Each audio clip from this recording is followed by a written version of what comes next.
علیکم ورحمۃ اللہ وبرکاتہ۔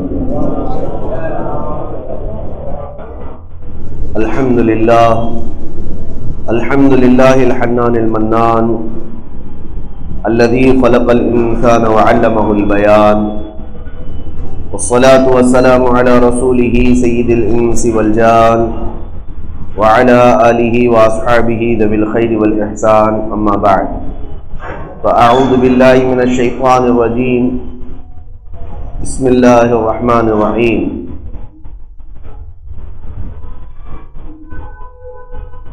یا ایہا الذین آمنوا ادخلوا فی السلم کافۃ ولا تتبعوا خطوات الشیطان انہ لکم عدو مبین۔ صدق اللہ مولانا العظیم وبلغنا رسوله النبی الامین المکین المختار الکریم، ونحن على ذلك من الشاہدین والشاکرین والحمد للہ رب العالمین۔ بارگاہ رسالت معاذ صلی اللہ تعالی علیہ وسلم میں درود پاک کا ہدیہ پیش کریں۔ اللہم صل علی سیدنا و مولانا محمد معدن الجود والکرم وآلہ واصحابہ الکرام وابنہ الکریم وبارک وسلم صلاۃ دائمۃ سرمدا ابدا۔ عزیزان گرامی وقار، اللہ عز و جل ارشاد فرماتا ہے کہ اے ایمان والو، اسلام میں پورے کے پورے داخل ہو جاؤ۔ اس کا صاف مطلب آپ کو بھی سمجھ میں آتا ہوگا کہ جب آپ اسلام قبول کیے ہوئے ہیں اور مسلمان ہیں تو پورے اسلام میں رہو، مکمل مسلم رہو۔ وَلَا تَتَّبِعُوا خُطُوَاتِ الشَّيْطَانِ، اللہ فرماتا ہے اور شیطان کی پیروی نہ کرنا، شیطان کے پیروں تلے یا اس کے قدموں کے نقش کے پیچھے نہ بھاگو، بے شک وہ تمہارا کھلا ہوا دشمن ہے۔ ہوتا یہ ہے کہ پورے کے پورے اسلام میں داخل ہونے کا مطلب کیا ہے؟ آپ نے اللہ تبارک و تعالیٰ کو اگر ایک تسلیم کیا ہے تو پھر اب دوسروں کی طرف مت دیکھو کہ دوسرے کیا کیا تسلیم کرتے ہیں۔ اسلام کا جو کرائٹیریا ہے، اسلام کا جو نظام ہے، اس کو آپ کو جان و دل سے ایکسیپٹ کرنا ہوگا، تسلیم کرنا ہوگا۔ اسی کا حکم اللہ نے قرآن میں فرمایا، پورے کے پورے داخل ہو جاؤ۔ اس آیت کے شان نزول کے متعلق فرمایا گیا کہ حضرت عبداللہ بن سلام رضی اللہ تعالیٰ صحابی ہیں، لیکن یہ پہلے یہودی تھے، یہودیوں کے بھی بڑے عالم تھے۔ حضرت عبداللہ بن سلام جب اسلام لائے تو آلریڈی ان کو تورات کی اور دوسری آسمانی کتابوں کی عبارات یاد تھی، اور وہ اپنی پرانی شریعت کے بہت جانکار عالم دین تھے۔ تو جب اسلام میں آئے تو حضور پاک صلی اللہ تعالی علیہ وسلم کی صحبت میں داخل ہوئے۔ اب انہوں نے ایک طریقہ یہ سوچا کہ یہودی مذہب میں اونٹ کا گوشت کھانا حرام ہے۔ جس دین میں وہ پہلے تھے، پہلے جس دین پہ وہ قائم تھے، اس میں اونٹ کا گوشت کھانا ان کے لیے حرام تھا، یہودی مذہب میں۔ اب اسلام لائے تو اب اسلام میں اونٹ کا گوشت کھانا واجب تو ہے نہیں، فرض بھی نہیں ہے، بس اتنا ہے کہ حلال ہے، چاہے تو کھا سکتا ہے۔ حلال کا مطلب کیا ہے؟ تمہارے لیے بس کھلا ہوا دروازہ ہے۔ واجب اور فرض کا مطلب ہوتا ہے مینڈیٹری ہو جائے، کمپلسری ہو جائے۔ تو حضرت عبداللہ بن سلام نے سوچا بیچ کا ایک راستہ نکالتے ہیں، اگر میں اونٹ کا گوشت نہیں کھاؤں گا تو دونوں پہ عمل ہو جائے گا، یہودی مذہب میں حرام ہے، اس پر بھی عمل ہو جائے گا، اور اسلام پر کوئی نقصان بھی نہیں اگر نہیں کھاؤں گا تو۔ ایسا تو نہیں ہے کہ اسلام میں اگر اونٹ کا گوشت نہیں کھائے گا تو پورا مسلمان نہیں بنے گا۔ تو انہوں نے یہ سوچ کر کے اپنے آپ کو دور رکھا کہ اونٹ کا گوشت میں نہیں کھاتا، تاکہ دونوں دین پر عمل ہو جائے۔ پہلے جس دین پر میں داخل دین میں تھا، یہودی مذہب، اور اب جو اسلام میں ہوں میں، دونوں پر عمل ہو جائے۔ تو اللہ تبارک و تعالیٰ نے اس آیت کو اتارا اور فرمایا، اے ایمان والو، اسلام میں پورے کے پورے داخل ہو جاؤ۔ اب یہ نہیں کہ میرے کچھ عمل سے اس پر بھی ہو جائے اس پر بھی ہو جائے. آج اس انداز سے کچھ لوگ سوچتے ہیں کہ نام ایسا رکھ لیا جائے اپنے بچوں کا کہ اگر یہ بچہ کہیں پر کسی غیر مسلم نان مسلم آبادی میں چلا جائے تو وہاں پر بھی سیکولر رہ جائے, ہماری جماعت میں بھی سیکولر رہ جائے. اپنی آئیڈینٹی چھپانا یا اپنی شناخت چھپا کر کے اس دنیا میں جینا یہ ایک مسلمان کی شان نہیں ہے. جب تم نے اسلام کو سچا دین سمجھا ہے اور اچھا دین سمجھا ہے تو پھر فخر کے ساتھ اسلام کو اپناؤ اور اس پر عمل بھی کرو. نبی پاک صلی اللہ تعالی علیہ وسلم کے صحابہ میں ایک صحابی حضرت ابو فقیہ, یہ غلام تھے, یہ ان کا آقا تھا صفوان, اور یہ حضرت فقیہ کو جب لے کر کے مکہ کے بازار میں چلتا تھا تو کیسے ان کے پیروں میں رسیاں ڈالتا تھا اور کھینچتا تھا, ایسی ہی سڑک پر کھینچتا ہوا لے جاتا تھا, اور پھر اس کے ہاتھ میں درہ ہوتا تھا کوڑا, بیچ بیچ میں وہ مارتا بھی رہتا تھا. اور وہ اس بات پر کہ یہ مسلمان ہوا ہے, محمد صلی اللہ تعالی علیہ وسلم کے دین کو قبول کیا ہے. جیسے حضرت بلال کو تکلیفیں دی جاتی تھی ویسے حضرت فقیہ کو یہ صفوان مارتا تھا. بیچ میں ایک جگہ ایک گبریلا نظر آیا اور اس صفوان نے دکھا کر کے کہا کہ فقیہ تیرا خدا یہی تو نہیں ہے, یہی تو خدا نہیں ہے جس کو تو بار بار احد احد کہتا ہے. تو حضرت فقیہ اس وقت غلامی کے دور میں ہے, کوڑے کھا رہے ہیں, اور کسی ایک بڑے پیسے والے کے ہاتھ کے اندر ہے. وہ چاہتے تو یہ مصلحت کر سکتے تھے نا کہ چلو اس کو بھی تھوڑی دیر کے لیے راضی رکھ لوں اور میرے خدا کو بھی راضی رکھ لوں, بلکہ وہ اس کے ہاتھوں میں رسی سے بندھے ہوئے کھینچے جا رہے ہیں, کوڑے کھا رہے ہیں. اور جب اس نے کسی ایک گبریلا کو دکھا کر کے کہا کہ یہ تیرا خدا ہے کیا, تو حضرت فقیہ نے اس وقت بھی کہا صفوان تیرا اور میرا دونوں کا خدا اللہ ہی ہے, جو تجھے بھی پال رہا ہے اور مجھے بھی پال رہا ہے. اس نے لاتوں سے آپ کے منہ پر اتنا مارا کہ آپ نیم مردہ ہو گئے. حضرت فقیہ ایسا لگا تھا کہ آپ کا انتقال ہو گیا. تو میں یہ بات اس لیے عرض کر رہا ہوں کہ انہوں نے اتنی سخت آزمائشوں کے وقت میں یہ نہیں سوچا کہ آدھا ادھر عمل کر لیا جائے. آج تو ایسے حالات تو ہے نہیں کہ کوئی تمہارے پیروں میں رسی باندھ کر کھینچ رہا ہو اور کوڑے مار کر پوچھ رہا ہو بتا تو مسلمان ہے یا پھر میرے دین پر ہے. لیکن زبردستی کچھ لوگ اپنے آپ کو منانے نکلے ہیں کہ نہیں ہم آپ کی بھی جماعت کے ہیں, ہم آپ کی بھی جماعت کے ہیں. یہ منافقت ہے, یا تو پھر اسلام سینے میں آیا ہی نہیں ہے. اسلام جس کے سینے میں گھر کر جائے وہ آگ کے تنور پر کھڑا ہو کر بھی کہتا ہے کہ میں اللہ کو ایک مانتا ہوں, محمد صلی اللہ تعالی علیہ وسلم کو اللہ کا رسول مانتا ہوں. عزیزان گرامی وقار, بے شمار اس طرح کی باتیں ہیں, روایات ہیں جس میں صحابہ اکرام نے پہاڑ جیسی مضبوطی ہمیں دی ہے کہ اسلام پہ آنے کے بعد اگر پوری دنیا مل کر کے بھی ہلائے تو ہلو مت, اس لیے کہ تمہارا دین سب سے اعلیٰ اور سب سے بلند ہے, تم سب سے اچھے اور سب سے سچے دین پر قائم ہو. تو پھر یہ دنیا کو دوسروں کو راضی کرنے کی کوشش بھی مت کرنا. ایک آیت اور میں پڑھ دیتا ہوں آپ کے سامنے. قرآن مجید میں اللہ تعالیٰ فرماتا ہے وَلَن تَرْضَىٰ عَنْكَ الْيَهُودُ وَلَا النَّصَارَىٰ حَتَّىٰ تَتَّبِعَ مِلَّتَهُمْ, یہ یہودی اور عیسائی ہرگز تم سے راضی نہیں ہوں گے, ہرگز تم سے راضی نہیں ہوں گے جب تک کہ تم ان کے دین میں داخل نہیں ہو جاتے. لوگ یہ سمجھتے ہیں نا آج کہ ہمارے ٹائی سوٹ بوٹ کو دیکھ کر کے یہ لوگ راضی ہو جائیں گے, ہمارے چال چلن اگر تھوڑی سی ماڈرن کر لیں گے تو یہ ہم سے راضی ہو جائیں گے, ہم پوش سمجھے جائیں گے. یہ صرف اور صرف مینٹلٹی ہے, خام خیالی ہے, وہ کبھی تم سے راضی نہیں ہوں گے.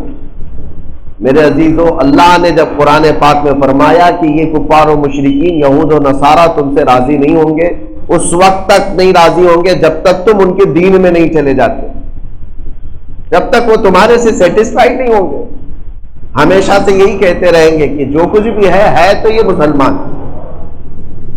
اسی لیے جب تم انہیں راضی کر ہی نہیں سکتے تو کیوں ان کی رضا کے پیچھے پڑے ہو؟ اس مولا کی رضا کی کوشش کرتے جو ایک سجدے میں تم سے راضی ہو جائے. اس رسول پاک صلی اللہ تعالی علیہ وسلم کی رضا کی کوشش کرتے جو تمہیں ایک بار محبت سے درود پڑھنے پر بھی راضی ہو جائے. عزیزان گرامی اوقات، آج زندگی کے جو طور طریقے اکثر نوجوانوں کے دیکھنے کو ملے کہ ہم نے اپنے جینے کے جو انداز بنائے ہیں، خصوصیت کے ساتھ نوجوان طبقہ، ان کو ایسا لگتا ہے کہ مولانا لوگوں کی باتیں کٹر پنتھی کی ہوتی ہیں، دقیانوسی ہیں، فنڈامنٹل ہیں، پرانے خیالات کے لوگ ہیں اور بہت پیچھے لے جانا چاہتے ہیں. یہ سب شیطان ان کے دماغوں میں ڈال کر رکھا ہے. تمہیں کیا خبر کہ ہم جتنے پیچھے لے جاتے اتنے ہی کامیابی کی طرف لے جاتے. پیچھے لے جانے کا مطلب یہ نہیں ہے کہ ترقی سے پیچھے لے جانے کا مطلب یہ ہے کہ اتنے پیچھے آ جاؤ جہاں رسول اللہ کے قدم نظر آ جائیں. ہاں، ہمارا مقصد صرف اتنا ہے، جیو دنیا میں.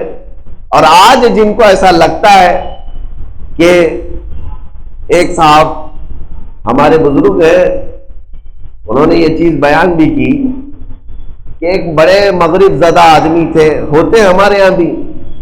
دیکھو امریکہ کیا کر رہا ہے، رشیا کیا کر رہا ہے، اتنی ترقی کر گیا، اور یہ کیا کر رہے ہیں. تان و تشنیع کرتے ہی رہتے دین پر اور دینداروں پر. ایک صاحب ایسے ہی ماڈرن خیالات کے ایک درسگاہ میں آئے جہاں ہمارے ایک عالم دین بخاری شریف پڑھا رہے تھے. بخاری شریف آج کی کتاب تو ہے نہیں، 1300 سال 1200 سال پہلے کی کتاب ہے. آج بھی وہ پڑھائی جاتی ہے، سارے علماء کو پڑھائی جاتی ہے. اور کیوں پڑھائی جاتی ہے؟ اس لیے کہ رسول اللہ کی حدیثیں، میرے آقا صلی اللہ تعالی علیہ وسلم. وہ صاحب آئے تانا دیتے ہوئے، کہا مولوی صاحب امریکہ، رشیا، یورپ، چاند میں پہنچ گئے اور آپ ابھی بخاری میں ہی ہیں. یہ تان و تشنیع کرنے کے انداز کچھ ماڈرن لوگوں کے ہوتے ہیں. ہاں، امریکہ چاند میں پہنچ گیا اور ابھی آپ 1200 سال پرانی بخاری میں ہی بیٹھے ہوئے. اس عالم ربانی نے بہت اچھا جواب دیا، کہا اپنی خیر مناؤ. امریکہ چاند میں پہنچ گیا اور ہم مدینے پر پہنچ گئے اور تم بیچ میں ابھی لٹکے ہوئے ہو. تم نہ مدینے تک پہنچ سکے نہ چاند تک پہنچ سکے. اللہ تبارک و تعالیٰ نے تم جیسے تنقید بازوں کو یہی تک کے لیے رکھ دیا ہے. اسی لیے میرے عزیزوں، جن لوگوں کے یہ خیالات ہیں کہ دین میں آنے کے بعد ہم پیچھے ہو جائیں گے، تو وہ لوگ ایسے ہی رہ جاتے ہیں، ایسے ہی رہ جاتے ہیں، نہ کوئی ترقی کر سکتے. دین کو جن لوگوں نے یہ سمجھا کہ ترقی کے لیے آڑ ہے اور پھر جا کر کے دوسرے خیالات اپنانے لگ گئے، دوسرے لوگوں کے خیالات کی طرف چل پڑے، ان لوگوں کے لیے میں جواب میں کہتا ہوں، بعض لوگ یہ سمجھتے ہیں کہ کالج یونیورسٹی ایک الگ چیز ہے، مدرسہ دارالعلوم یہ ایک الگ چیز ہے. میرے عزیزوں، علم کی کوئی تقسیم نہیں تھی، علم ایک ہی ہے. ذہن سے، اپنی نیتوں سے دین اور دنیا بنا لیا جاتا ہے. میں اکثر یہ کہا کرتا ہوں، دینی علم کیا ہے اور دنیاوی علم کیا ہے. یہاں کیٹیگری نہیں ہے دنیا میں اس طرح سے، دنیاوی علم یہ ہے، دینی علم یہ ہے. یہ تمہارے ذہن سے بنے گا. اگر آپ کالج میں فزکس، جیومیٹری، میتھمیٹکس، سائنس یہ پڑھنے کے لیے گئے، لیکن نیت یہ تھی کہ اس کے پڑھنے کے بعد میں اللہ کی رضا حاصل کروں گا، اور اس کے تخلیق کے مشاہدے کروں گا، تو کالج میں جانا بھی دینی علم ہے. یہ دینی علم ہے. میتھس پڑھنا، فزکس پڑھنا، سائنس پڑھنا یہ دینی علم ہو جائے گا تمہاری نیت سے. اور اگر کوئی مدرسے آتا ہے، حدیث کا علم ہے، تفسیر ہے، قرآن ہے، فقہ ہے، تصوف ہے، لیکن نیت یہ لے کر کے آتا ہے کہ میں مدرسے میں پڑھوں گا اور خوب کماؤں گا پیسے، مولانا بنوں گا، خوب پیسے کماؤں گا، لوگوں کی جیب بیٹھوں گا، تو پھر یہ مدرسے میں پڑھنا ہی دنیاوی علم ہے، یہ دینی نہیں ہے. دینی اور دنیاوی تمہاری نیتوں سے بنتا ہے. میں بات یہ اس لیے عرض کر رہا ہوں کہ جن لوگوں کو ایسا لگتا ہے کہ دین کا حصہ یا دین کی طرف آنا یہ ہماری ترقیوں کے لیے آڑ بن جاتا ہے، یہ ان کی خام خیالی ہے۔ اس لیے کہ میں نے تاریخ میں ایسے بڑے بڑے کرداروں کو دیکھا ہے جو دین کے بڑے عالم تھے، لیکن دنیا میں ان کا کوئی مثال آج تک ان کی مثال نہیں دے سکتا۔ امام رازی رحمۃ اللہ تعالی علیہ بڑے عالم دین ہیں، لیکن جانتے ہیں آج دنیا میں سب سے پہلے میڈیکل سائنس میں بچوں کے امراض کے علاج، چلڈرن اور بھی دیگر امراض بہت سارے ایسے ہیں جن کو کیلیفورنیا یونیورسٹی میں بھی پڑھایا جاتا ہے، ان امراض کی نشاندہی کرنے والے دنیا میں سب سے پہلے وہ امام رازی ہیں۔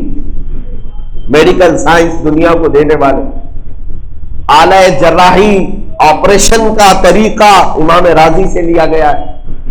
شیخ ابو علی سینا، انہوں نے طب میں بہت پہلے القانون نام سے کتاب لکھی جس میں پورے فارمولے لکھے ہوئے ہیں۔ میڈیکل سائنس آج بھی اس پر ڈیپینڈ کرتی ہے، شیخ ابو علی سینا۔ اور آپ الجبرا پڑھتے ہوں گے، کالج جانے والے جانتے ہیں جابر بن حیان کا ایجاد کیا ہوا علم ہے۔ جابر بن حیان ایک بڑے عالم دین تھے۔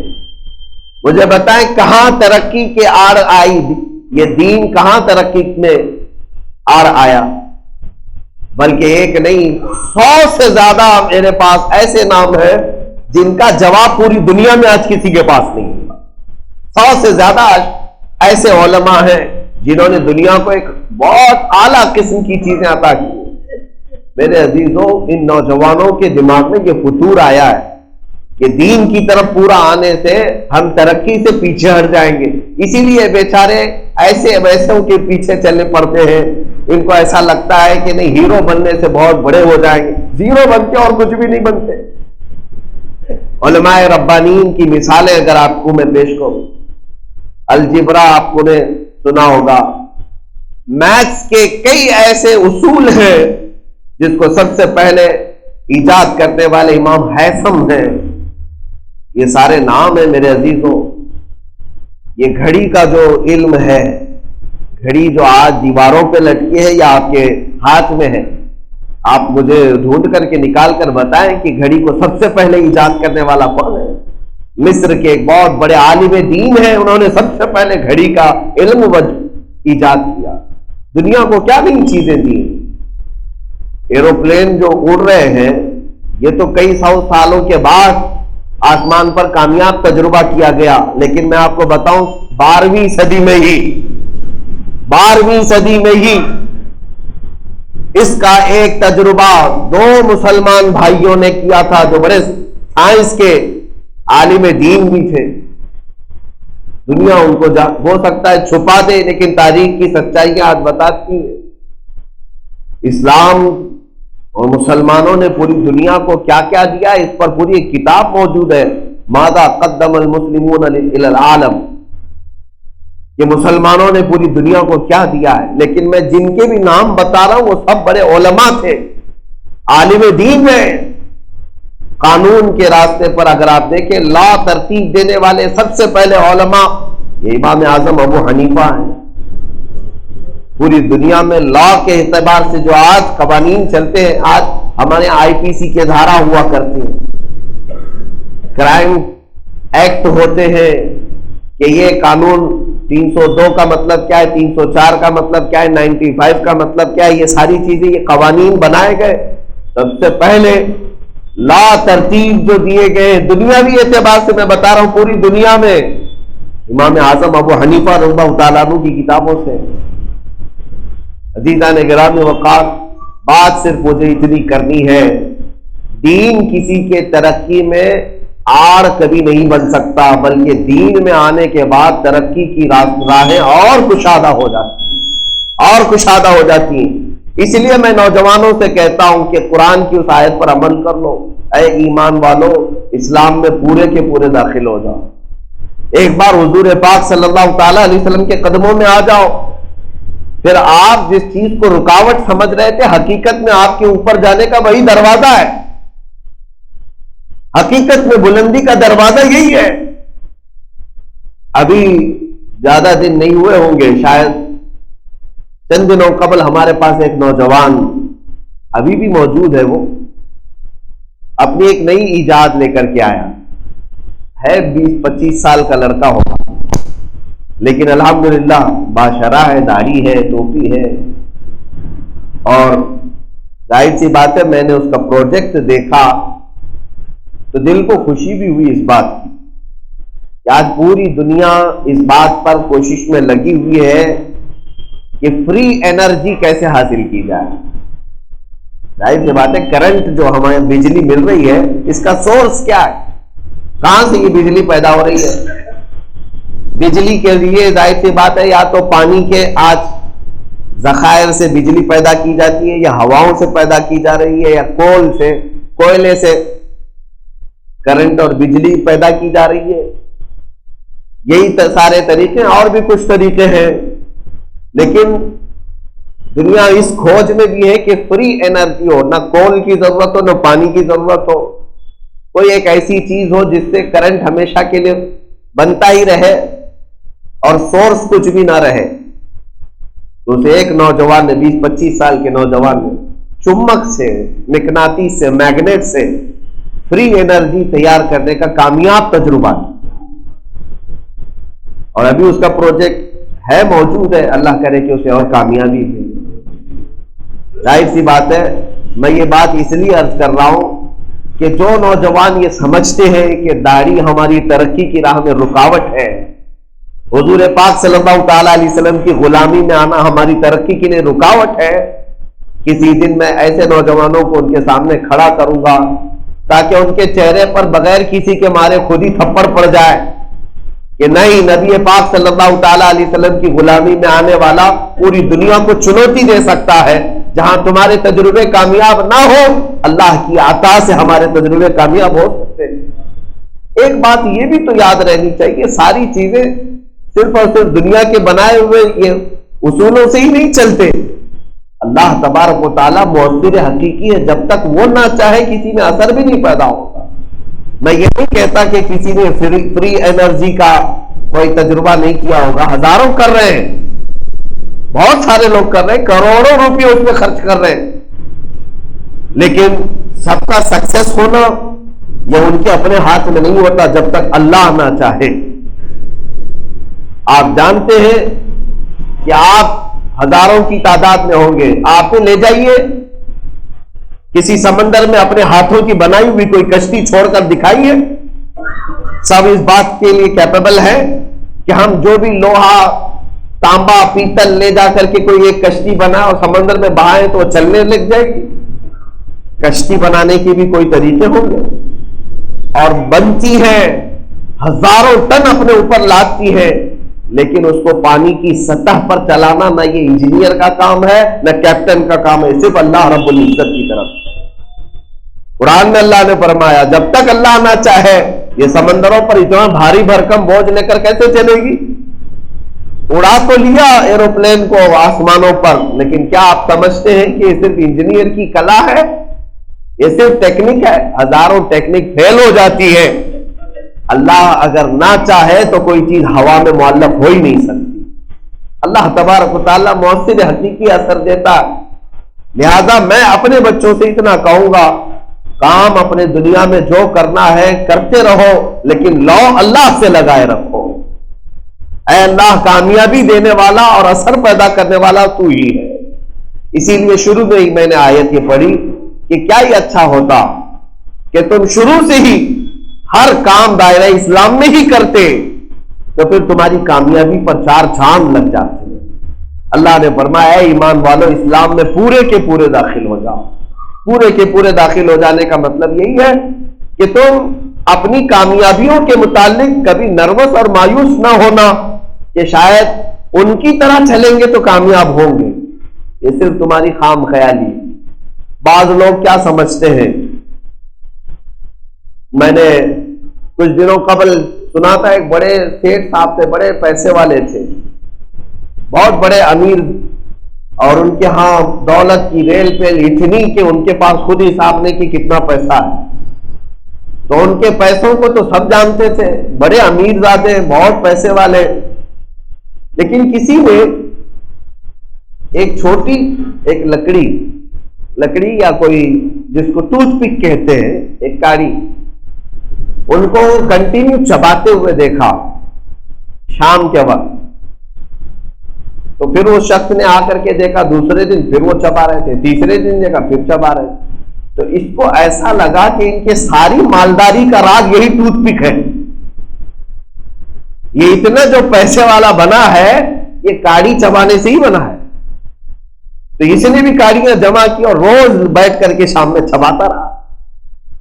میاں وہ تو بیچارہ اپنے دانت کھلال کرتا تھا یا اپنے فالتو اوقات میں کاڑی چبا رہا ہے، لیکن اس انجانے کو یہ سمجھ میں آ رہا ہے کہ ساری دولت جو ہے یہ کاڑی چبانے کی وجہ سے ہو رہی ہے۔ تو اسی طرح بہت سارے نوجوان کچھ دنیا میں ہائی لیول پر چلنے والوں کو دیکھتے ہیں، ان کے طور طریقے، اور پھر سمجھتے ہیں شاید ان کی طرح ناچنا پڑے گا تب ہم امیر بن سکتے ہیں، ان کی طرح ننگے ہونا پڑے گا تب ہم امیر بن سکتے ہیں۔ یہ اسی کاڑی چبانے والے کی طرح تم بھی بیوقوف بن جاتے ہو۔ اصل اس کا مال یا اس کی دولت وہ کاڑی چبانے سے نہیں ہے، اس نے کمایا ہوگا اور اللہ نے عطا کیا ہوگا، تو بھی کما اور اللہ عطا کرے گا۔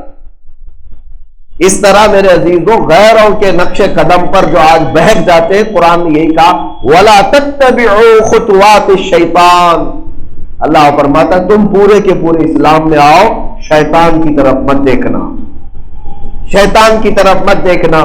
آج اگر شیطان بڑے گھر میں ہے یا بڑے تخت پر بیٹھا ہے، آج اگر شیطان پرائم منسٹر بن جائے یا چیف منسٹر بن جائے تو کیا تمہیں یہ لگنے لگ جائے گا کہ مجھے بھی شیطان بننا پڑے گا تبھی سی ایم بن سکتا ہوں؟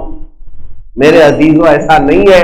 اللہ نے صاف قرآن میں فرمایا اس کے پیچھے مت پڑو، تم ایمان میں رہو، اللہ تمہیں کامیابی ضرور عطا کرے گا۔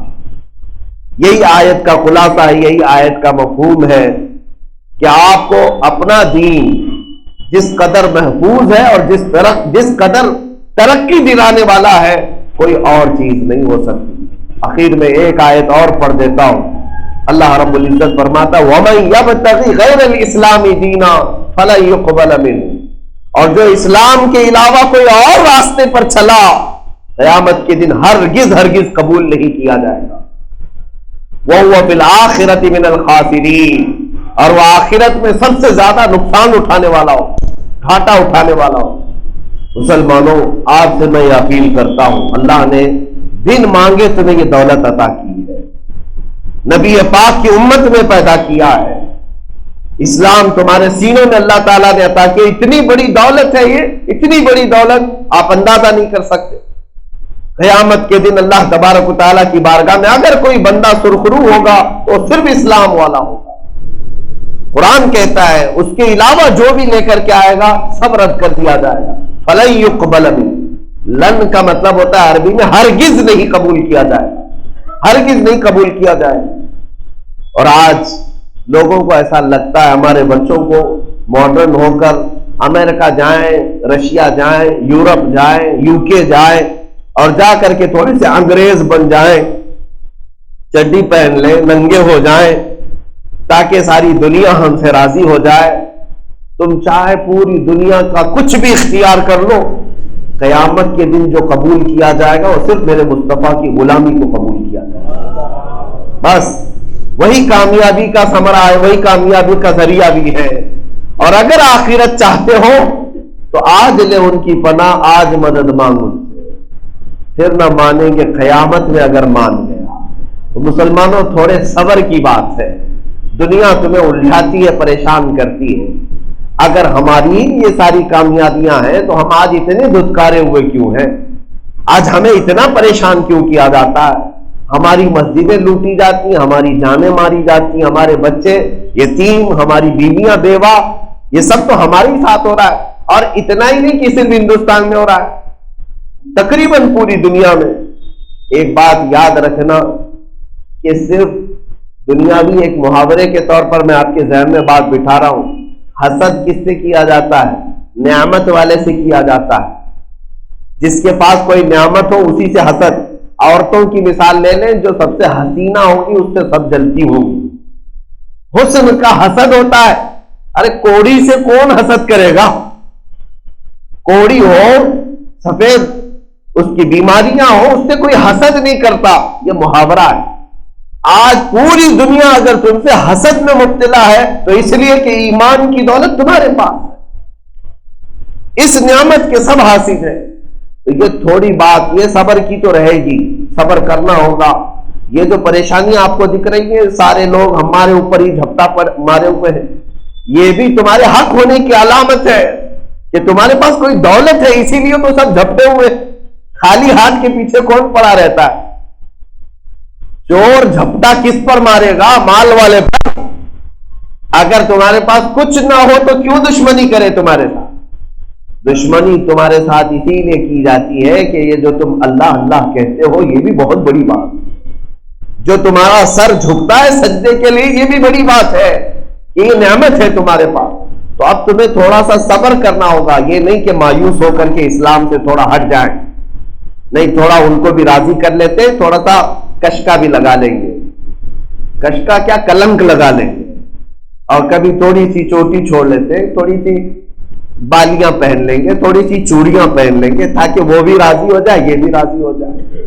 آدھا تیتر آدھا بٹیر، اور اس کو عام محاورے میں کہتے ہیں۔ ہمارے بہت سارے نوجوان ایسی زندگی گزار کر کے جاتے ہیں، دھوبی کا کتا، نہ گھر کا نہ گھاٹ کا۔ یہ محاوروں میں کہا جاتا ہے ادھر کا بھی نہیں بنا ادھر کا بھی نہیں بنا۔ میرے عزیزوں، اگر تمہیں تھوڑی باتیں سخت لگ رہی ہیں تو اللہ کی بارگاہ میں آ جاتے، یا ان صحابہ کی باتیں پڑھ لیتے کہ آج یہ مصیبتیں دیکھ کر کے مجھے افسوس ہوتا ہے کہ میں کیسے جیوں مسلمان بن کر، تو میں کہتا ہوں بلال حبشی کی تاریخ پڑھ لیتے، حضرت خبیب کی تاریخ پڑھتے، حضرت فقیہ کی تاریخ پڑھتے۔ انہوں نے سختیوں کے باوجود بھی کبھی یہ نہیں سوچا کہ چلو ان کو بھی راضی کر لیں، ان کو بھی راضی کر لیں۔ نہیں میرے عزیز، دین یہی ہے کہ جس میں آنے کے بعد آدمی حلاوت اور شیرینی محسوس کرے، چاہے دنیا روٹتی ہے تو روٹے، میں تو یہاں اللہ کو منانے کے لیے آیا ہوں، اور اس وقت تک یہاں پر جیتا رہوں گا اور کوشش کرتا رہوں گا جب تک میرا مولا مجھ سے راضی نہ ہو جائے۔ اللہ راضی ہے تو پوری کائنات راضی ہے۔ اللہ کی بارگاہ میں دعا ہے کہ مولا کریم ہم سب کو ثابت قدمی عطا فرمائے، ایمان کی سلامتی عطا فرمائے، اور دین پر ہمیں استقامت عطا فرمائے۔ رب ذوالجلال کریم خدا ہم سب کو پورا کا پورا اسلام میں اور ایمان میں داخل ہونے کی توفیق عطا فرمائے، اور جو لوگ اس طرح شکوک و شبہات میں مبتلا ہے مولا انہیں یقین کی دولت لازوال عطا فرمائے۔ وصلی اللہ تعالی علی خیر خلق محمد وآلہ واصحابہ اجمعین، وآخر دعوانا الحمد للہ رب